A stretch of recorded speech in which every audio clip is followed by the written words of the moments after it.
Hello, आज चाहिँ म आफ्नो बुवालाई के भन्छ 200 रुपियाँ दिन्छु अनि भन्छु 5वटा सामान लिनु अनि टाइम चाहिँ लिमिट हुन्छ 5 मिनेट अनि लिनु सक्छ भने जम्मै सामान मेरो बुवाको लिनु सकेन भने मैले जे भन्छ त्यही मेरो बुवाले गर्छ। ल अब बुवा हामी चाहिँ यहाँ बर्दिवासको घर संसार मलमा आइसकेको छ अनि अब बुवाको टाइम स्टार्ट हुन्छ अहिले। ल बुवा तपाईँ के लिने डिउ 5वटा मात्रै है फेरि डिउ लियो एउटा अनि 2टा फ्रुटी लियो मतलब एउटै सामान जोडिन्छ 2टा भयो 2टा भयो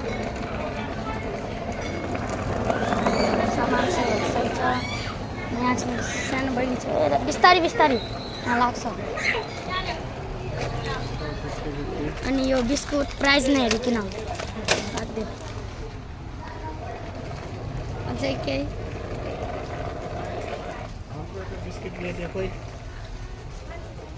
अब मलाई के थाहा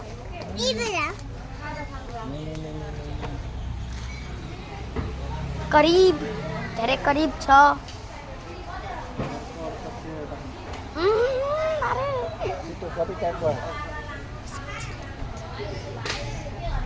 गयो 2 मिनेट गइसक्यो। अरे साक्षीले भनिसक्यो त्यो बिस्कुट ल्याएको थियो भनेर।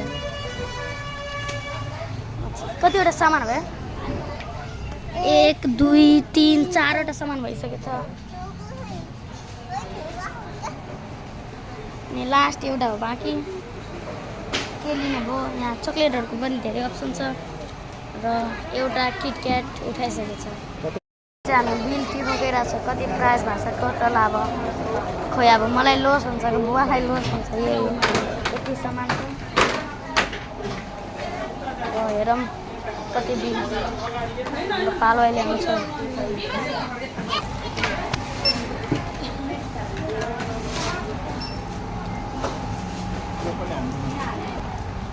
500 जति बिल उठेछ। अब त्यसको मात्रै कति हुन्छ होला हेरौँ।